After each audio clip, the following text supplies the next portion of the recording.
Hi, and welcome back to the Film Society. I'm Chloe. And I'm Mackenzie. And today we'll be talking about war dramas for the second half of the show. And as usual, we'll talk about what we watched this week. So, Mackenzie, what did you watch this week? So this week, following our last week of gangster movies, I kept with the theme a little bit, and I watched a Al Pacino movie. I watched Dog Day Afternoon, which is available on HBO Max. It came out in 1975, and it is a dramatization of a true story that happened in 1972. So the story is that Sonny Wartzenik, played by Al Pacino, is an inexperienced criminal who goes in with his friend Sal, played by John Cazale, to try and rob a bank. And you can tell from like the get-go he's very inexperienced. He's nervous, he's sweating, he lets people come as they please. They're trying to rob this bank of all their money, and as they are slowly fumbling their way through this robbery, the FBI starts showing up, media starts showing up, so now they're surrounded fully and trying to figure out a way out. And you learn later on that the reasoning behind the robbery is a little bit different than you would expect in most of these movies. Mm-hmm. But it was directed by Sidney Lumet, and I thought it was great. I really enjoyed it.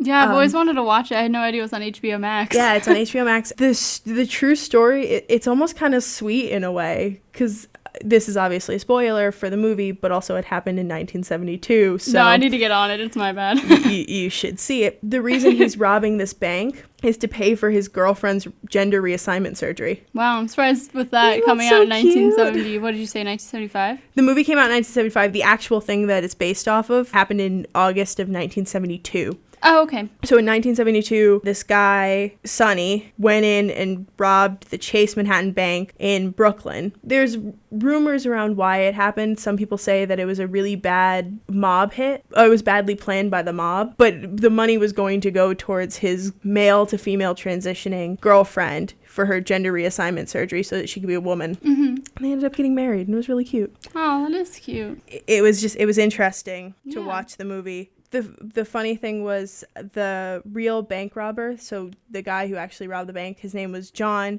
but the actual bank robber, watched The Godfather to get ideas for this bank robbery. Really? Which starred Al Pacino. So he watched it and then got to watch Al Pacino play him a little while later. So I thought that was pretty cool. Also, the movie was filmed in Windsor Terrace, which is where my aunt used to live. Obviously, it's changed since 1975. No way. Just a little bit. But I recognized some of the places. I was like, oh yeah, that looks really familiar. I know that street. It still looks sort of the same. Can't really fix streets too much, but it's right next to Prospect Park, and so it's always cool. I'm sure you have it too, of just seeing areas that you know well in movies and be like, oh, I've been there. Yeah, I go there. Uh-huh. But what did you watch this week? I watched Frequency, which was directed by Gregory Hoblet, and it came out in 2000, and it is available on HBO. Ah, very nice. Mm-hmm. And it kind of goes back and forth in time a little bit from 1999 and 1969, because it goes back between the relationship between a father and son, future of the son. Okay. And in the past with his father.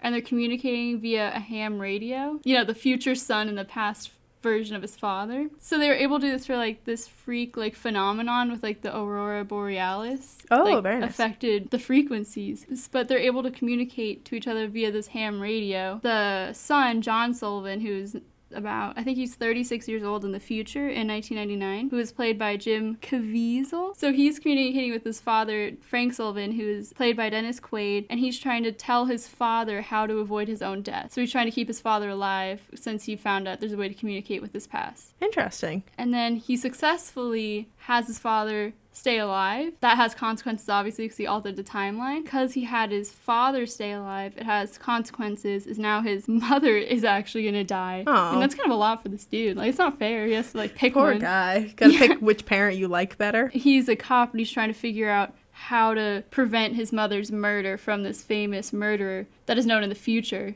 Okay. For these past murders, but now his mom is going to be a victim. Because she's a nurse in this notorious murderer, or I guess serial killer. Anyway, it's kind of complicated to explain just because of all the different timelines. He keeps flipping back and forth, but in the end, everything turns out okay, all happy. He ends up successfully saving both of his parents. Very suspenseful the whole way through, because you're like, oh, he saved the dad, thank God, and was all happy. And then you're like, oh, wait, no, he saved his mom from being murdered. Oh. But anyway, I thought it was a really good movie. Does saving the mom negate saving the dad? No, it's like it's kind of like a Back to the Future thing. Okay. So, like, it doesn't create a new branch or anything. It's just kind of in the same timeline. Oh, okay. So it just creates a new timeline within his own consequences that follow from changing. Oh, so interesting. he saves the dad because he was a firefighter. Yeah. So he was like, don't follow your instincts with this one fire because that's how you die. And he was like, all right, noted. And Got it. Will do. So then he saves the dad.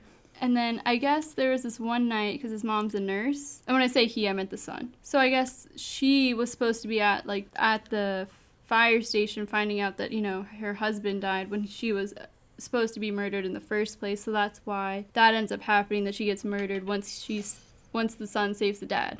Which is why now the mother's at stake for being murdered. Yeah, I was just like, man, this isn't fair to him, but whatever. This poor kid. That's what I'm saying. He's working his ass off, I'm sure. Oh my god, because it was kind of like Back to the Future where they had some photos, and then when he changed stuff, the dad was back in all the photos. Oh, yeah. And then later on, he's like, wait, mom's not in the photos anymore. He was just trying to figure this out because in the future, the son's a cop, and he's trying to use his resources to tell him where the murder is going to be, to save the mom. He's like, no, go here at this time. That's when he strikes. And yeah, it was very suspenseful. I really enjoyed it, though. No, it sounds interesting. Right. So this week, our genre is war dramas. Chloe and I, sadly, we have some movie genres that we've specifically picked because we want to watch more movies in those genres. Yeah. Another one that you'll hear us talk about is Westerns, because I feel like we're both severely lacking in Westerns. Not by the time we will record it, when we record, we're going to be ready. But as of right now, we are slightly underdeveloped. Feels like the wrong word. Yeah, that is wrong. Uneducated. Not uneducated. We are sorely lacking in Westerns and war dramas. So we had a couple. This week, sadly, we didn't have time to watch one together because we were both busy from college everything. Students, who would have thought? Who would have thought? We would be busy. But obviously, we didn't have time to watch all of them. There are some that we should have watched, and obviously we have to, pay homage to ones like Apocalypse Now, which are amazing war movies, things that sort of paved the way for the genre. Yeah. So we can't skip over those, but we're going to be talking about some that we have seen. One that we've both seen, but we have not seen together is Dunkirk, which is available to rent or purchase on Amazon. It came out in 2017. So Dunkirk takes place in May of 1940, and it follows 3 sort of separate stories. The one that they open with is Tommy, who is a British soldier on the beaches of Dunkirk in France, waiting to be rescued by allies as German soldiers sort of start closing in on them in this very small town. There's also Air Force that's being shown, which has the likes of Tom Hardy playing pilots, and then you get to see sort of how the civilians come in and help with boats to rescue all these soldiers that are sort of but like stranded on this beach, trying to get off this island. It was directed by Christopher Nolan. It stars Cillian Murphy, Tom Hardy, Kenneth Branagh, Harry Styles. I also love Cillian Murphy. I think he's a fantastic actor. He's in Peaky Blinders, which I love. He's in a lot of Nolan films as well. He's a good actor. He's a great actor. There were a lot of actors that I liked that I wanted to see, but Harry Styles just like tipped it over the edge, and I was like, well, I have to see him. He cut off all his hair for this movie. That's so funny. I think I would have been more excited to watch Kenneth Branagh first. He's a good actor. No credit he's to him, fantastic. I'm sorry, can we talk about how underrated he is? He's directed so many things too, and people are like, who? Yeah, absolutely. So sad. But you saw it as well. What did you think? I really enjoyed it. I thought it was, because I think we've talked about this before, but I'm not trying to say this in any bad way. For me, a lot of times I can watch a war drama and just get bored really easily. Yeah. It's like, oh, they're bad, we're good.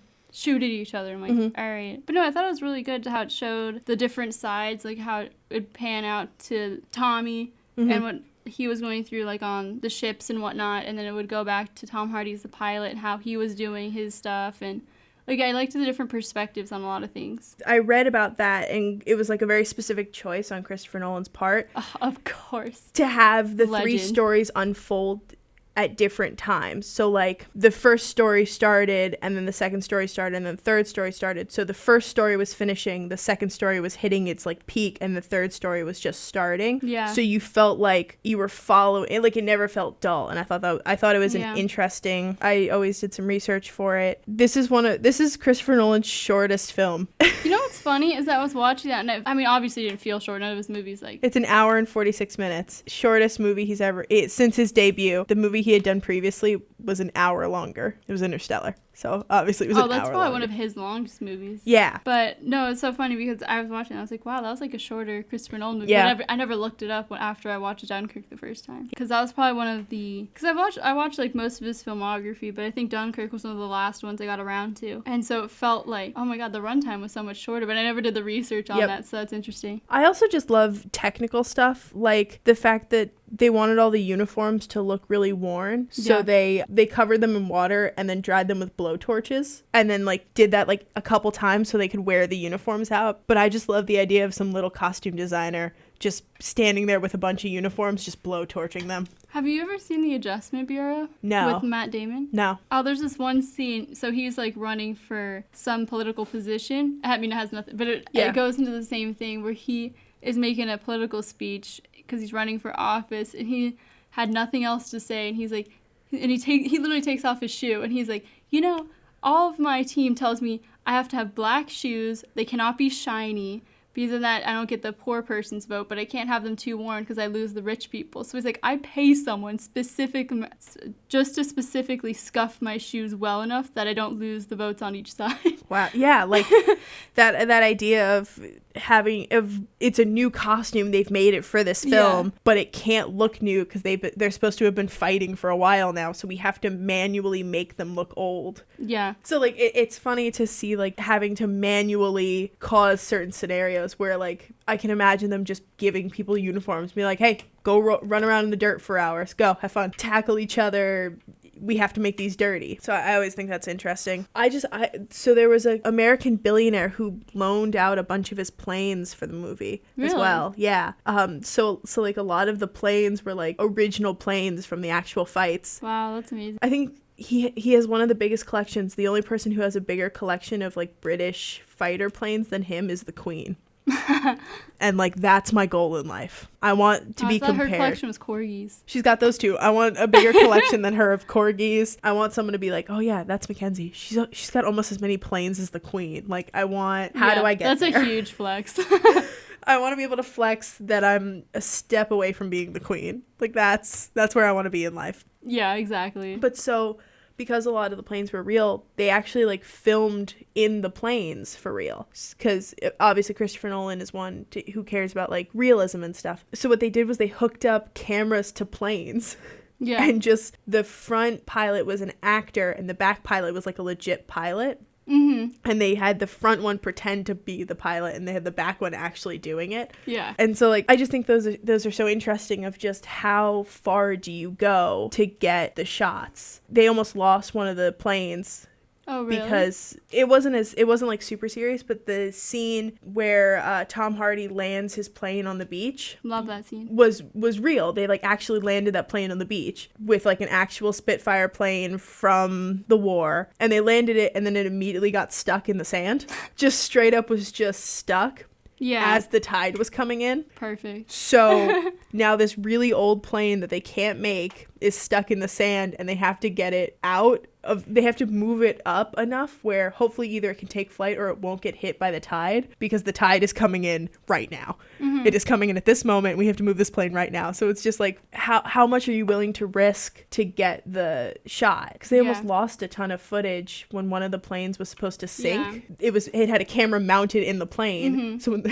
And it sunk way faster because of the expensive camera. So it just went straight underwater, and all the film got wet. And they were like, okay, well, now we have to salvage this film. So they just kept it wet and shipped it to LA, and apparently that works, because it's that shot that they used is in the film. Yeah. So I would never have imagined that the best way to do it would be to keep the film wet. You know what I mean? Like that wouldn't have been my thought. That wouldn't have been my thought process. But I guess it worked, because the shots in the film. So, but what movie would you like to talk about in the genre of war dramas? I watched The Hurt Locker, which was directed by Catherine Bigelow, and it came out in 2008. I watched it on Amazon Prime, and it is free on Amazon Prime as well. It takes place during the Iraq War. It follows mainly Jeremy Renner's character, who is Sergeant William James. His character is assigned to a bomb squad there where he kind of is more reckless in the way he handles things. Like, he's a bomb technician, so he's the one that goes in and, like, diffuses them and takes them apart. So it does not always go the way that all the team members appreciate, because he just goes kind of off-road,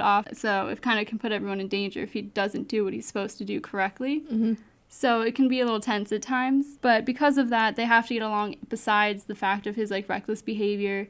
So it kind of just follows just them in the war. Anything can be a bomb. Like, they keep finding things just in the sand, because it's mostly sand there. So they have to be careful, like, every single place they go. And any civilian they come across can be a target as well. So it's just kind of tense, but it just shows how well the characters can get along, getting used to how they behave. So it's Jeremy Renner as the... Yeah, he's the main character, and the person that gets a little bit the most upset with him is Anthony Mackie's character, who is Sergeant J.T. Sanborn, which they end up being great friends towards the end. But in the beginning, he's a little bit like, dude, you can't do this. Like, there's this scene where Jeremy Renner is not diffusing, but I guess taking apart, like, a car bomb and just trying to make sure, doesn't go off.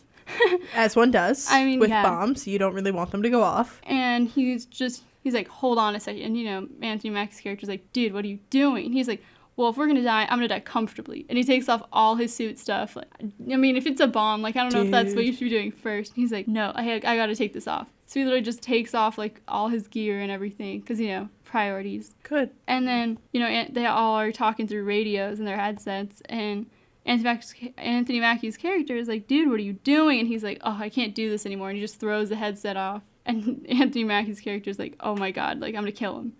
Oh my God. Because he's not even listening. He's off the headset. So he can be a little bit on edge, and then Jeremy Renner's character just contributes to his anxiety throughout the whole film. Yeah, one thing I thought was interesting about the film, I thought was the ending. When he went home, it was probably like the last 10 minutes of like this 2.5-hour movie. I thought was like probably the best part for me. And it follows Jeremy Renner going home to his wife and kid. And he's like, oh my God, I'm finally home or whatever. But I mean, with a lot of war movies as well, it always talks about how he is acclimating back to civilian life and things like that. And he's watching the news about the war and he just feels guilty being there. And that, because not many people are bomb technicians either. And he's like, oh my God, like I know they're struggling with finding more. And he's like, I just feel guilty being here. And then there's this scene where he's talking to his son and he's talking about, which he's like a toddler, so he's not like listening. Well, he's listening, but it's not like gonna actually remember any of this. Yeah. But they're like playing with like stuffed animals, and Jeremy Renner's talking to his son, and he's like, oh yeah, like I know you love this toy. And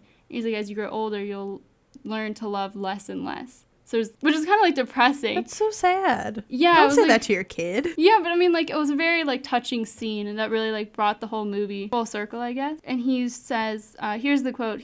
So this is after he's talking about the stuffed animal. He said, like your Jack-in-the-Box, maybe you'll realize it's just a piece of tin and a stuffed animal, but the older you get, the fewer things you'll really love, and by the time you get to my age, maybe it's only one thing or two things. With me, I think it's one. And then after that, you see that he re-enlisted to go back into the war, which I think for him is like, he really likes that purposeful thing for going, like, that's his purpose. Interesting. You know what I mean? And when I was also researching the movie, the director, who is a woman as well, was talking, like, she's very well known for her portrayals of masculinity as well. So I thought that was like a good portrayal of the war and all of that. I mean, you hear all the time people talk about, like, oh, all these movies, they glorify war. Mm-hmm. And I think especially, I don't know, maybe older movies do it, but I think recently especially, they've started to do a good job of, this is one of the worst experiences, but we have to pay homage to the people who did it. Yeah, I thought it was super well done. Because, I mean, you read anywhere, this is like genuinely referred to like as one of the most pivotal movies out there. But it also won Best Picture for the Academy Awards in 2010, which I feel like most people know. But yeah. Just a little fun fact as well. But I just thought it was a really good movie because I like the war dramas, but I think it's interesting psychologically seeing how that affects them. Oh, and another fun fact, his wife is played by Evangeline Lilly, who plays the Wasp. So it's like nice. Full circle with all the Marvel characters all these in this Marvel movie. characters. Or Marvel act. I just thought, I was like, oh my god, another one. Because again, she's only in it for like as much as the son. Yep. Actually, the son probably has a bigger role than she does. So she's in a very, very small part of it, but I just thought that was another little tidbit about the movie. I don't know. I always am, because you hear like these lists of like best war movies. Yeah. And we're starting to see newer ones. Like Dunkirk is on those lists. Hacksaw Ridge is on those lists. But the older ones, they're all very like, we're men and we're macho and we fight in wars. Yeah. And I think, the focus on the fact that anyone coming back from these wars, but they've gone through trauma and have to now readjust to dealing with that trauma. And I think sometimes seeing a version of yourself in a way on screen can help with that. And like, oh, they're going through it. They understand that's what we need to work on. Yeah, I think this is one of the first movies to really do that. It came out in 2008, and I've not seen every single war drama out there, but I just thought it was interesting that I haven't seen all of them, but since 2008, just thinking about that time when it came out, there's definitely been a higher number of those ones that focus on them acclimating once they get back to war with their families, or there's always those scenes that they're like, you're not really here or whatever, like, you're still in the war, but you're physically here. Yeah. Things like that. I think this is before we move on to the last movies that we're going to talk about. I think it's so interesting that, like, if you look up war dramas, a lot of them don't involve actual war. Yeah. Like, a lot of them do, but some of them are like the effects the war had on like normal people, which is obviously still falls under the category of war drama. But for me, are you thinking, was that more for like World War II? Yeah, for World War II. Because immediately when you said Schindler's List, though. That's obviously one of the best movies. There were a couple others that I saw when we were looking. Well. The Pianist, or like Gone with the Wind is another one. Oh yeah. But I can complain about Gone with the Wind forever. It's 4 hours long. Someone explained to me why I sat through a 4-hour-long movie about the Civil War. Why did I do this to myself? Yeah. And the famous line from Gone with the Wind? Frankly, Scarlett, my dear, I don't give a damn. That's like halfway through the movie. He comes back. I sat through that movie because I was like, I want to be able to say that I've seen it. Yeah. And like check it off lists. Oh, yeah. It's 3 hours and 58 minutes long. I mean, make it 2 more minutes and make it 4 hours. What are you doing? Yeah, I mean, I was like very excited to watch The Hurt Locker because that was one I've been wanting to see for a while, but like, I don't know. For me, I was like, oh, like it's always going to be there to watch. Like, I don't need to watch it. And then we're like, let's do war dramas. Like, oh, I can finally sit down, force myself to watch it. No, it was definitely worth it. I really enjoyed it. I think the praise that it got is very well founded and deserving. I was proud of myself for finally watching it. I like it. I felt like I made an accomplishment. But there are a ton of movies I wanted to watch, and I just like kept adding them to lists, like one after the other. Like War Horse is another one. Fury. I have seen War Horse. You've seen War Horse? I saw it in I could not tell you why. I actually watched that in my English class. I think we must have been reading some book about a war, and it was like War Horse. But like public school, they're like teaching. I did intend on watching Fury, but actually I realized, I don't know if you're cutting all of this. Oh no, I'm keeping most of this, so talk. I was gonna say, so much time. I actually wanted to talk about American Sniper, so I was like, I won't try to, binge Fury really fast to talk about it today. I will watch it 100%. That's been a movie I've been wanting to get around to. Not as much as Hurt Locker. I wanted to see that a little bit more. But I didn't want to talk about Fury. You and I both wanted to watch 1917. We did. And we sadly didn't get a chance. It's playing at 2:45 at Greensboro. Sorry. Oh, for real? That's so weird. Yeah, I mean, that's why we didn't watch 1917, is it's $15 on Amazon to buy. Oh, they didn't have a rent option? Like, you couldn't even rent it. That's the same with Prime with Once Upon a Time in Hollywood. They don't have a rent option. Because I called my dad and I was like, yeah, we were going to watch 1917, but it's like $15 to buy. He was like, well, I'd watch it again. I was like, but to buy, which means we own it forever. And he was like, yeah, just wait a little bit. Right. Like,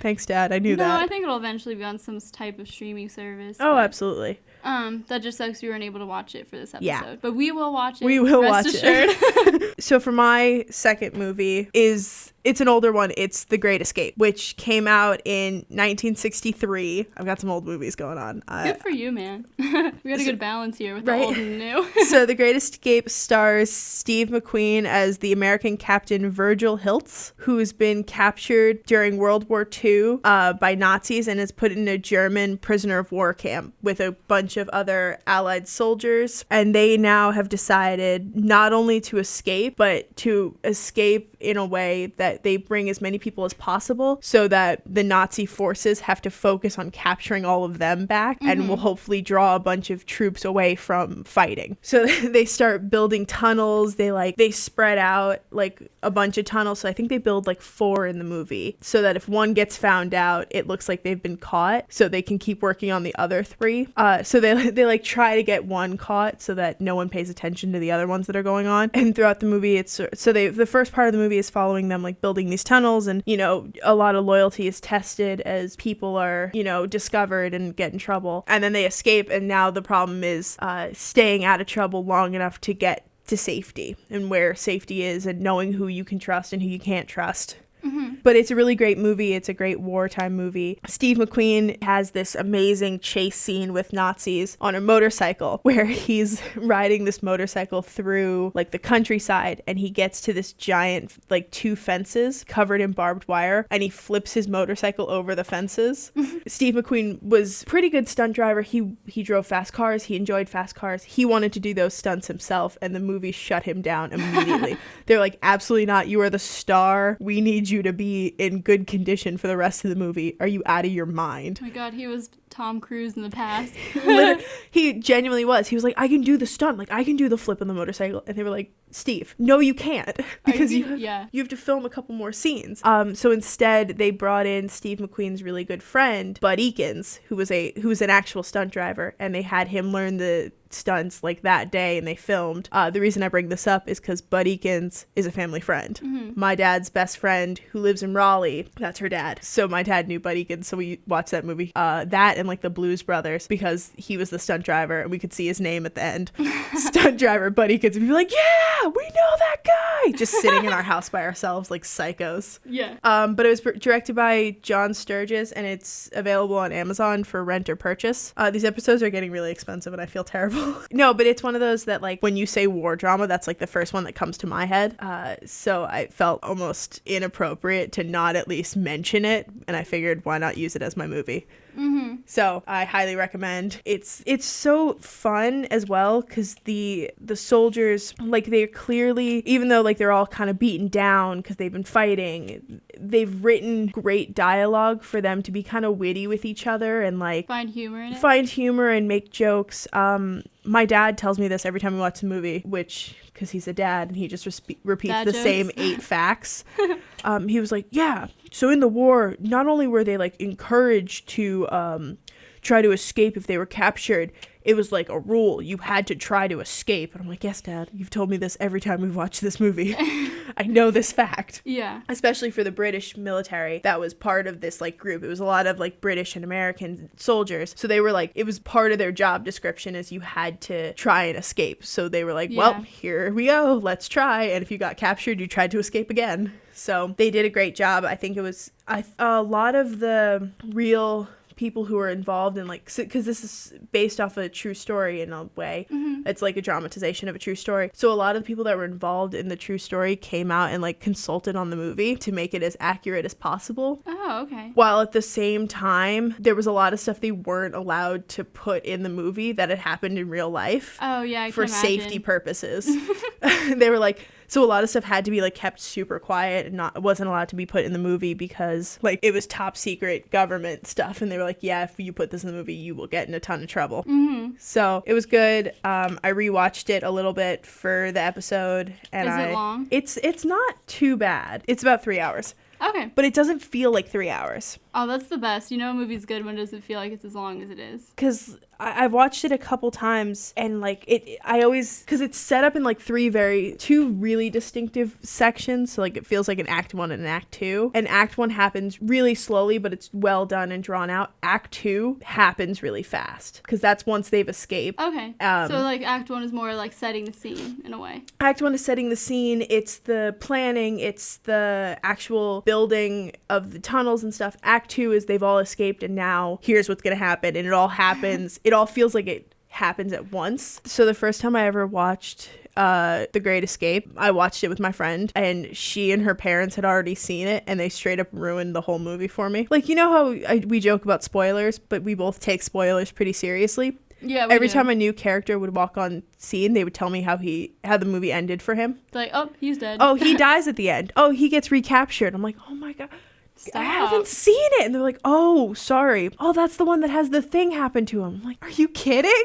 That is actually the worst. I was so upset. I mean, you have every right to. That's upsetting. And I made a joke. I was like, guys, you really ruined this movie. And they were like, oh, whatever. I was like, first off, that's so rude. That is insanely rude. I'm sorry. Anyway, that was a lot for me.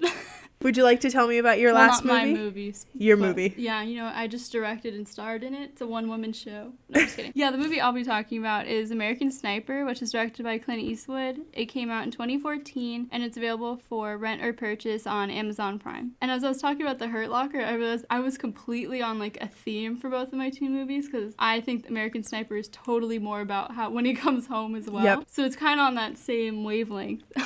Yeah, anyway, American Sniper, again, is similar to The Hurt Locker now that I think about it, but the movie follows Bradley Cooper's character, Chris Kyle, who is based on a real person, and he was a Navy SEAL sniper who was famous just for his level of expertise, his skills, his many kills that he had on his tours. But the main, I want to say, like, devastating part of the movie, which made it, because, it's a war drama, so it had dramatic aspects towards the end, was he kept going on tour after tour, again, kind of with the whole purpose thing. That's where that was his skill set. Mm-hmm. So we just kept doing more tours. So he went on 4 tours total. Eventually, he decides to go home to be with his wife and kids, which his wife is played by Sienna Miller. Uh-huh. He had a lot of trouble acclimating as well. I think they showed that more in American Sniper. But again, I feel like they probably got that a little bit from Hurt Locker because it came out first. Yeah. To show that part. It's super sad. I don't know if you want me to talk about the ending in any way, because it did come out in 2014. Yeah, you can talk about it. But he comes home and he ends up getting on the right track. He ends up getting a lot better with being with his family because his wife is getting frustrated. She's like, you're not here. Like, Yeah. She's like, you're physically here, but, like, your mind is not here. It feels like you don't want to be home. Like, you might as well enlist again at that point, Mm-hmm. Anyway, so he starts helping other vets or recent vets that come back from the war. He goes and there's a scene where he's leaving his house because he was helping this guy that came over to his house, and he just never comes back. The guy was so messed up, he just shot the Chris Kyle. Ooh. And then shows all the parades and stuff at the end because he was super well known. Because before he even died, he said that if anyone ever made a film about his life, he only wanted it to be Clint Eastwood, which I never knew until I was doing research on this movie. Yeah. Which, I mean, fair. And another little fun fact is that anyone that's seen it knows Bradley Cooper gained a little bit of weight, and he gained over 40 pounds for the role. Dang. Yeah. Dedication. Now I'm thinking about it, and I'm like, who would I want to make a movie about my life? I think it depends on the genre, because certain directors are better at certain stuff. Yeah. Because, my favorite director is Christopher Nolan. Like, what would he do with my life, man? Like, there's nothing He'd probably make it cool, though. True, but, what is he going to pull from? There's nothing cool that happens to me. I would want a director that does well in comedy, I think. Okay. And I'm struggling to think of someone. But I just think it's funny that he even had that quote, like, hey, if there's a film about me, I'd be like, yeah, there is one. We made one. It was with Clint Eastwood. I don't think that's full circle. I don't think I could ever say that because I'd feel like such an egomaniac to be like, if you ever make a film about my life, I want this director. Yeah, I mean, he was he was more well known, on the battlefield and stuff. Taika Waititi. That's who I want to direct my life. I respect that. He'd do a good job, I think. He would. After watching Jojo Rabbit, I believe it. And Thor Ragnarok, I think he would do a good blend of serious and funny. I want him to direct my life. American Sniper was the one where they made fun of the baby, right? Yes. I forgot about that. Yes, it was. Because I remember I didn't see it. That's so funny because I know that, but I forgot to put that together for this podcast. I knew the baby. and I knew I was talking about American Sniper, but like the connection gone. Yes. Yeah. So I knew it separately. Yeah, exactly. In my head, and I just remember everyone clowning him because you could see him move the baby with his hand, and you're like, dude, here's my thing. I don't think that's his fault, even though he got made fun of the most for it, like Bradley Cooper. Yeah. It's the director's fault. He should have seen that as the director and gone, oh, maybe we should do another take or and a different switch angle, his hands. Move the angle. Yeah, like that's more on him than it is on Bradley for he's doing his best. He's doing what he was supposed to do. Yeah. But I just remember himself do it. Yeah, I just remember him getting clowned on for that a lot. I do remember that. That was hilarious. Because remember I was because this is actually another fun fact. This was the first rated R movie I ever saw in theaters as well. Ooh, look at you. I don't know how I remember weird stuff like that, but I distinctly remember that I was like, ooh, I'm going to see my first rated R movie, and it was American Sniper. I don't remember. That was like my first one in theaters. I'd seen like playing before that. Yeah, but I remember watching. I'm like, man, that baby's being really still. Oh no. You know, and then I saw him getting trolled, and I was like, yeah. it all clicked a little bit, and you're like, oh yeah, okay. Yeah, it's not makes real. Sense. That's hilarious. Yeah. Now I'm trying to think of like my first rated R movie in theater, and it's not coming to me. I don't know why. I just remember my first like PG-13. Maybe it's just like a big moment for me. I don't know. But that's so cute. No, I genuinely don't even remember why. Like if it was a big deal for me in the moment or something, I just remember it. But no, I remember my first PG-13 and rated R. Interesting. Yeah. So I said mine. If you had to pick a director to direct your life, who would you pick? Oh, me? Yeah. Who would you pick? I don't know. I have one, but it's the one we don't know how to pronounce his last name. I have my boy Dennis do it. I don't know. No, you gotta say his last name. You can't do it like that.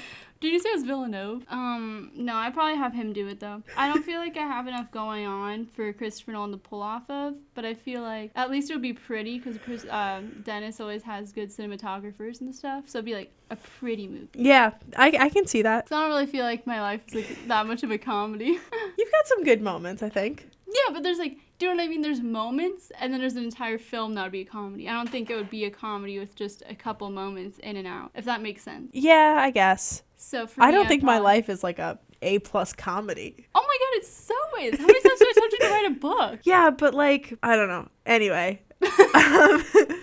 So with that, we're kind of wrapping up on our war dramas. We are both fully aware that we have a lot of work to do in the category of war dramas. This was our starting point. We're only going up from here, guys. So Chloe's going to watch Hacksaw Ridge next. Oh, I'm going to watch Hacksaw Ridge because that's available for free on HBO Max. I'm going to watch Fury, which is on Amazon Prime for free. My dad will be really mad if I don't mention Casablanca at least once. So here you go, sir. Casablanca. I've said it twice. It's a war movie. I'm going to get a call from him and be like, that's it. That's all you said? No, there's plenty more, but we just chose our favorites to talk about. Ones we thought were worth mentioning. I want to watch Pearl Harbor. That's the next one I'm going to watch. Dude, I told you how much I wanted to watch that. We're watching that together. You know the Ben Affleck one? It's on HBO Max. Yes. Oh, I want to see this so bad. My problem I want to watch Midway too. I have it recorded on my television back home. I love it. So obviously we watched it. We mentioned a ton of movies, but the ones we mainly talked about today were Frequency, which is available on HBO Max, Dog Day Afternoon, which is also available on HBO Max, The Hurt Locker, which is available on Amazon Prime, American Sniper, which is available to rent or purchase on Amazon Prime, Dunkirk, which is available to rent or purchase on Amazon Prime, and The Great Escape, which is available to rent or purchase on Amazon Prime. We really love Amazon Prime. Dude, it's got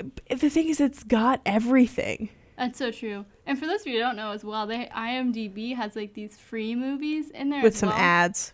Yeah, but there's two ads and they're like maybe a minute. That's how I watched all the Karate Kid movies, is because they were on IMDb TV. Yeah, but that's how with I like watched The Hurt Locker. 2 ads, and I was like, ads. Perfect. Because you know when they have ads, it's usually like every minute. Oh like, yeah. Oh god. What was even the movie? What was it even about anymore? Who knows? I did see 17 ads about diapers. I don't know. I sat through a couple. Okay. I sat through some weird ads on the Karate Kid.